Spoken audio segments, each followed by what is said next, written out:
Hi guys, it's Amy, your golf coach. Welcome to PGA Show 2021. Everything is done virtually because of the pandemic, so I am not in Orlando, but I am in Los Angeles.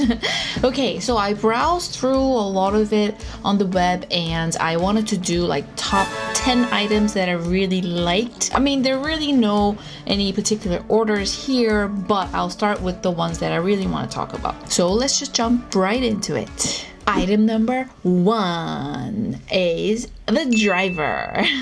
Driver is something that a lot of you guys were interested in. I'm so sorry, but TaylorMade wasn't there this year either. So the S4 a lot of you guys asked about, I was not able to check out at the show. Obviously there is, I'm not physically there. No one's physically there. I'm not that bummed out, but the major companies at the show were Callaway's, Titleists, and Cobras. So Callaway drivers that had Epic Max, Epic Speed, Epic Max LS, which is the low spin. They're very interesting. It kind of looked like the Jailbreak, but it had more like size to them, so it gave you better forgiveness when you missed and way better performance according to them. And way higher MOIs, which is moment of inertia. Moment of inertia is measure of the club's resistance to twisting, so the higher the MOI, the better it is for a golfer. The Epic Max was right around at 9,000, whereas like Mavericks were right around 8,500. The Epic Flash back in the day were 8,000. So Epic Max has the highest MOI, which is great. The Titleists that had so many new models and so many names, it just was mind-blowing to learn and read about all of them, but it was fun because everything was at my fingertips. I learned a lot of the golf clubs in depth, so that was more fun than the previous years.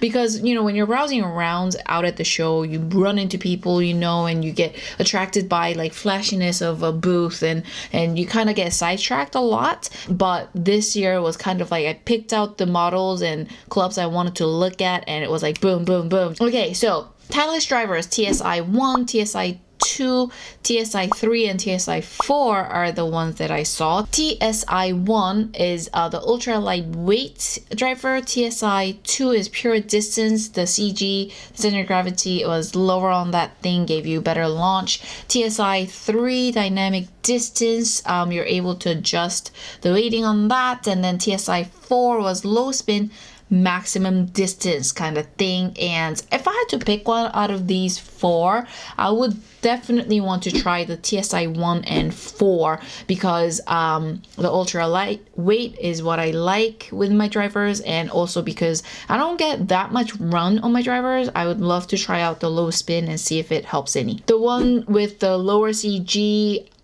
since I don't get much run on my driver, I don't like to see my driver go kind of higher than normal without much piercing flight to it. If it's the kind of weak and high flight, I really don't like. So that's why I crossed that out. And then TSI 3 features a SureFit CG track that allows you to adjust the weight, to help you to either draw or fade. So that's a neat thing. But for me, I usually don't like to adjust things on my driver. I leave it to the experts and leave it for my club fitter to actually set everything up, and then I never touch it. So that's why I didn't choose that. Aerodynamics seems like a big thing as well.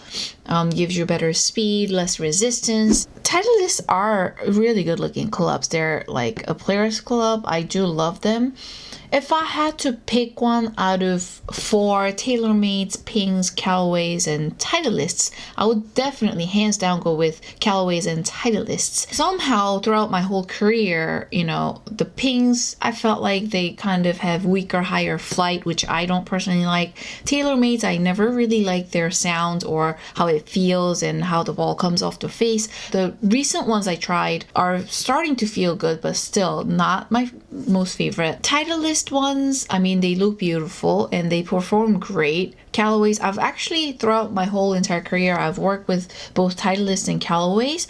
I did work with Callaways for a little bit longer. Callaways are a little bit more forgiving, I feel like, but Titleists are absolutely beautiful and just feels like a tour player's club which I love. I wanted you to know where I'm coming from when I talk about these clubs. For the Callaways, did I pick one? It was the Epic Max that I would love to try. For the Cobras, honestly, last year when I tried the Cobras, I didn't love them. I didn't like how it felt off the face. I didn't like the sound. So just honest. But the Red Speed drivers, there was like weight in the front and the back of the driver head, so the front weights gave you better speed and the back weights gave you better accuracy, kind of thing. If I had to pick my favorites, for the driver, the winner would be between Callaways and Titleists. If I had to pick just one to win in this category, I would go with Epic Max, because it's kind of like sounds like a similar kind of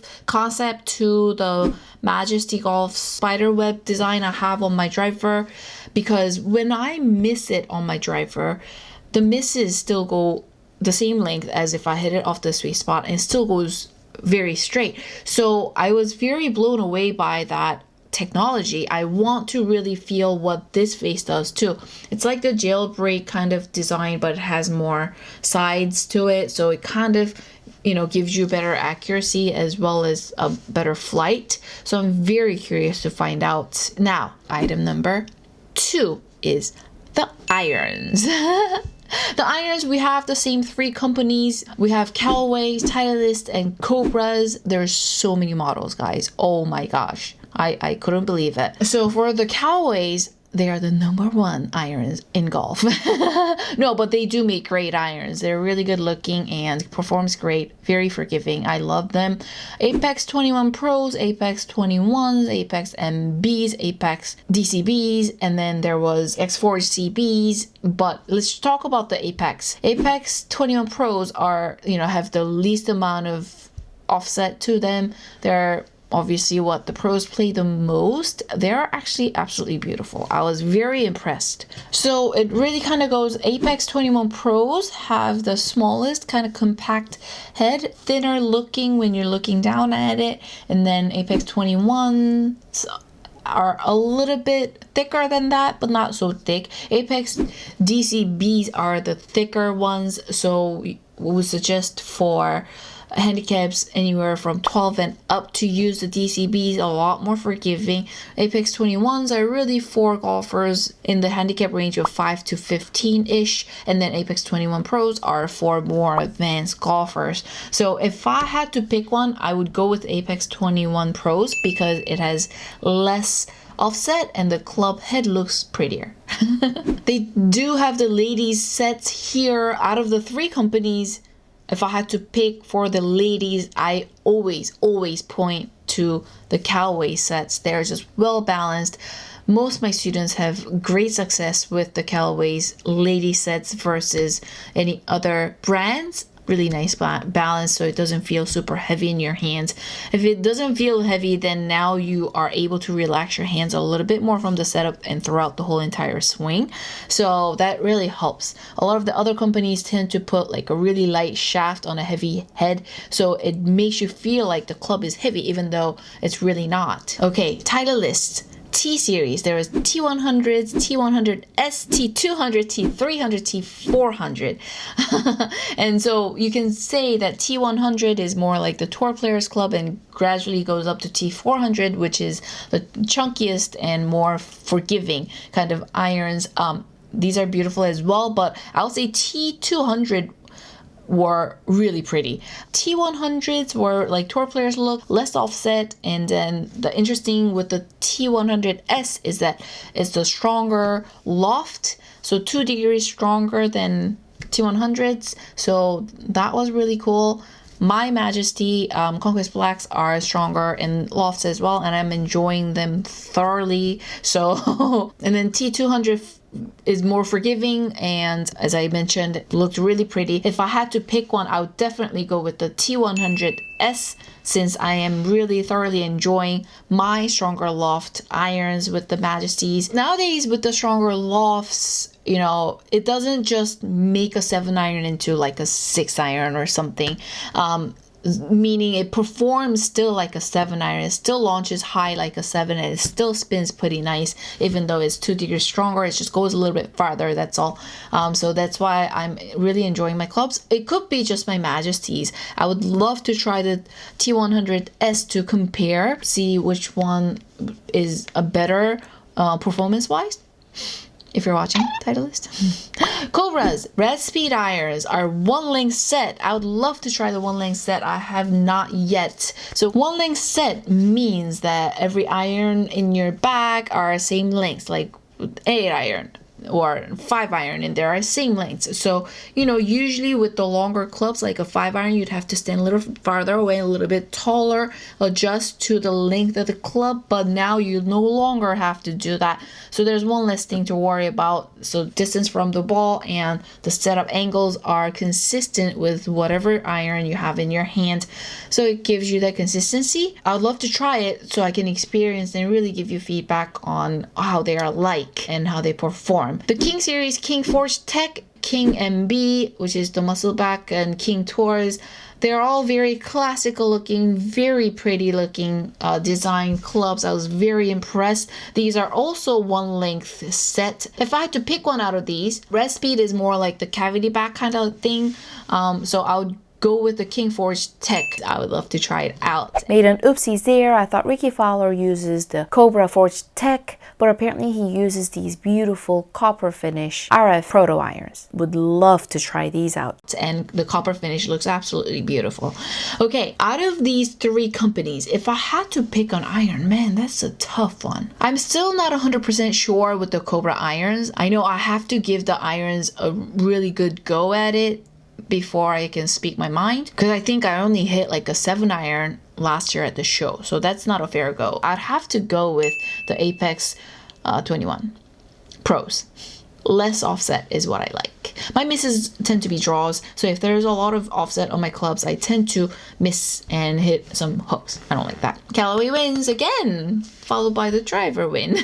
Okay, now let's move on to item number 3. That would be the putters. Ding, ding, ding, ding, ding, ding. Odysseys came back with the white hots. These things were hot back in the day. I used the white hot 2-ball blade, which is the plumber neck, for the longest time ever. So I know how great these white hots are. I tried the triple line putters last year at the show. They were very unique and really easy to line up, but so were my 2-ball blade putter. Scotty Cameron's, I got to check out their select lines and the Phantom lines. They're absolutely gorgeous, as you guys all know how beautifully crafted they are. But the winner for this putter category is actually the Sig putter. Ding, ding, ding, ding, ding, ding, ding. The Sig putter, Bryson DeChambeau uses it and really promotes it. I got to learn a little bit more about it. There's 4 different lofts on the putter face. So the very bottom quarter is about 1 degree, second one up is 2 degrees, 3 degrees. The very top quarter is 4 degrees, so it kind of rolls back this way. And the reason behind that technology is because if you tend to press your hands forward in the setup, or you de-loft during the strike, now you're catching the top of the putter face, now you're de-lofting it. So that's really gonna cause you to go into the golf ball inconsistently, giving you inconsistent rolls, which is going to throw your distance control off. Or if you tend to kind of scoop, get wristy, and you catch the ball in an ascending angle and catch the bottom of the face, now you're adding loft, so the ball is going to jump higher and roll's going to be very inconsistent as well there. So having that little bit of roll on the face, now if you go into the ball de-lofted, since you have 4 degrees at the top already, now you're going to go into the golf ball at 1.5 degrees, which is ideal. And then if you catch the bottom and you add loft, now since there's only 1 degree at the bottom, you're going into the golf ball at 1.5 degrees, which is the same as de-lofting. So it really gets that impact very consistent. So the jump and the roll with the ball is going to be consistent, means your distance control is going to be excellent. I would really love to give it a go with the SICK putter. I know a lot of the tour players are starting to use those putters a lot, and having Bryson DeChambeau behind it, I know how particular he is with the numbers, so I kind of trust him. So I really want to try it out. So for the putter category, SICK putter wins. Winner, winner, chicken dinner. Now, let's move on to our number 4, the golf shoes. I cannot emphasize enough on this, guys. I emphasize on the footwork and the importance of your balance, right? If you have the right shoes on, the shoes can help you. So that's why I love using my smart insoles to, check out how your feet are doing. With the shoes, I have Echo shoes, FootJoy, Skechers, and Athlons on there. Echo shoes are infamous for their comfort, right? I'm not too crazy about their design, but comfort comes first for me because I do have weak joints in my ankles, knees, and hips. So, when I used to compete on tour, I had to walk 18 holes, right? There were no carts allowed during tournament golf. So if I wore shoes that were uncomfortable, I'll be in so much pain after a round of golf. So Echo shoes, I know they're comfortable. I have personally used them. FootJoys, I got fitted at the show last year, and it was very interesting. I wanted to get the comfy ones, like really soft ones, but then it turns out my balance isn't the greatest in my feet. So they suggest me to go with more solid, more hard kind of sole. So that was really fun to do, like a shoe fitting thing at the show. Skechers, I've never had a pair actually of Skechers of either golf or regular shoes, so I really don't know what to say about these. I would love to try them though. The winner out of the shoe category is actually, drumroll please, is the Athlons. I know you're like, what? But the technology in the soles were very interesting. I got a pair before the show, and I got to actually try them out. The outer edge of the soles kind of are raised up. I think that's the word for it. So your foot is more toward the middle, and at first I was skeptical of it because growing up, I always got fitted for orthotics and everything, and I always got extra support in the arch. So my arch used to kind of collapse this way, which was ruining the alignment in my ankles and knees and hips. I always had orthotics this way, and now it's kind of tucking it in this way, and in the heel it kind of feels like a very narrow space, like someone's holding your heels this way in the shoes, but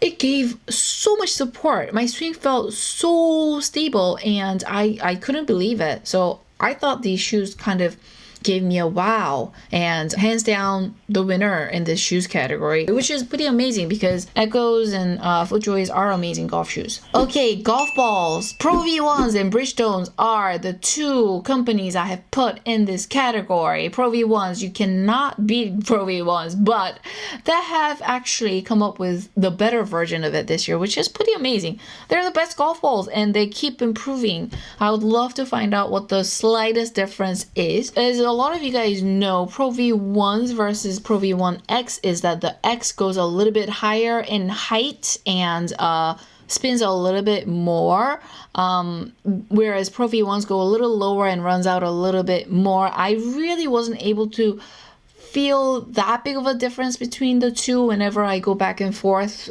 playing with them, but I do notice the X going a little higher.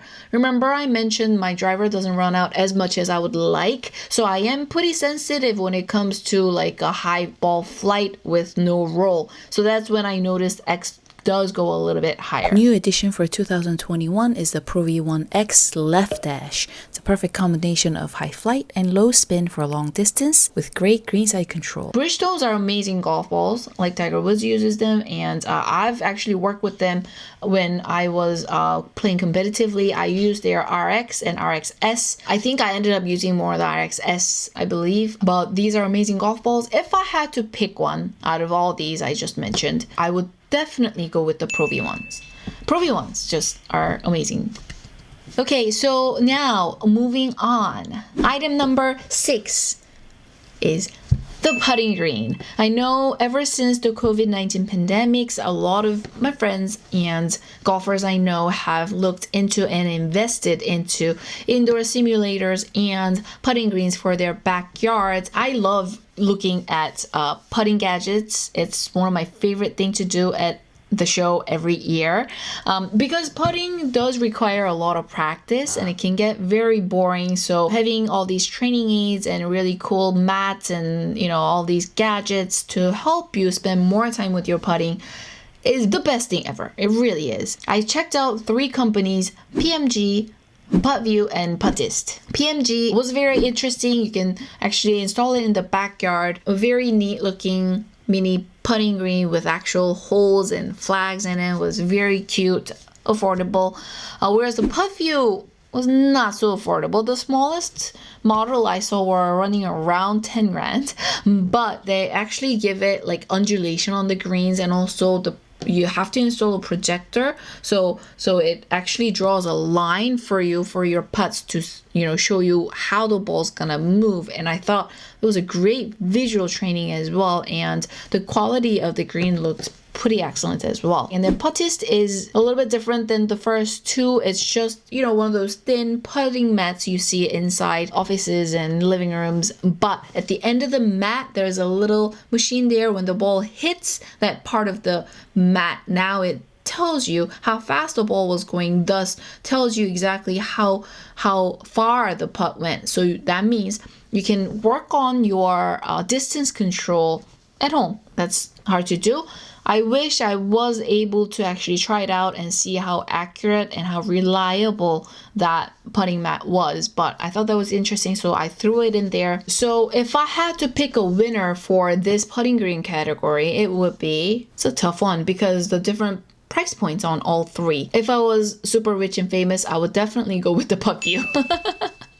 It was just really neat looking and a fun way to practice putting and practice your visualization as well. Okay, so item number 7 is the indoor simulator, kind of in line with the putting greens. Last year at the show, there were so many simulators at the conference, so I couldn't try everything out, and also depending on the price point, the quality was night and day, so I didn't want to go around and try everything. Golf Zone isn't here this year, so they are one of the better brands, I guess, more recognized brands, but this one company that really grabbed my attention was the Awesome Golf. They're affiliated with the FlightScope, which is the company I'm working with. With their Mevo Plus, you're able to actually play simulator golf. The fun thing about that was it wasn't just typical hitting into the green or practicing on the driving range kind of mode,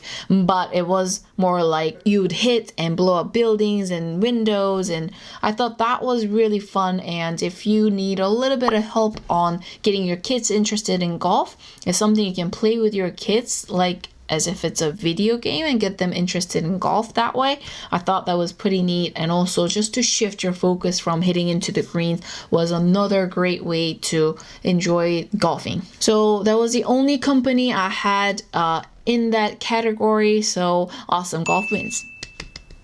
Now item number 8 is apps for swing analysis. Since I am an instructor, I was really interested in swing analysis apps. I have 2 companies under this category, Sports Trace and 4D Motion. There were a little bit of price difference between the 2. 4D Motion was a lot more expensive, whereas Sports Trace was more like monthly subscription. It was a lot cheaper to afford. I think 4D Motion, they gave you an option of like 4 sensors versus like 6 sensors. So I'm assuming you'd have to wear sensors on your body.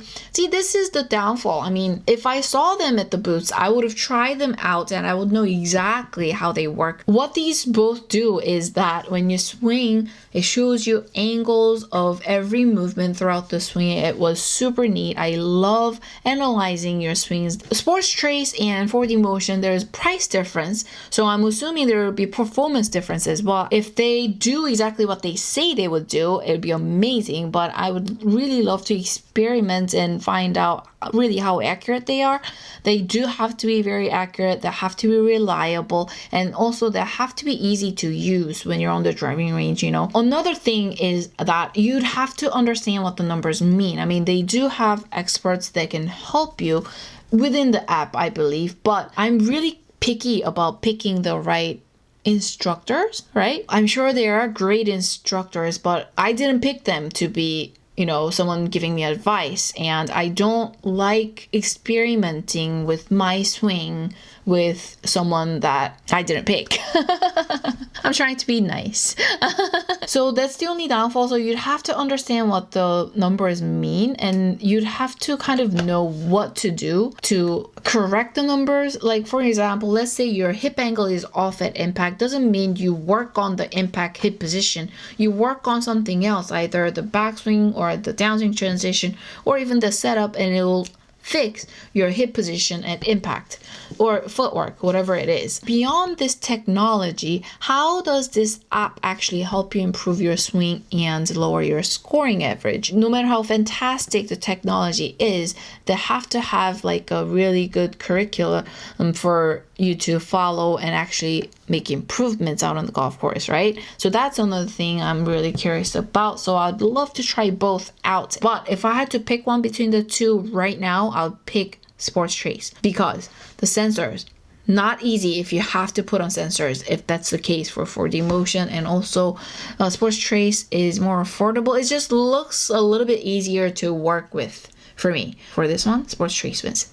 Item number 9 is other training aids. I really love looking at different training aids, but I focused more on the training aids that help you to gain distance, because a lot of my viewers do want more distance. So do I. So the two companies I narrowed down to were Ripstick and Rookie. Ripstick looked more like a super speed sticks, except it whistled when you swung, and it's supposed to help you gain speed and more distance with that, and accuracy, it said. Also kind of sounded like those speed sticks. I don't know if you tried those. You swing it, it whistles, and at the end it shows you your swing speed and numbers. I don't think they make them anymore, but it sounds like that. And then the Rookie, cute name.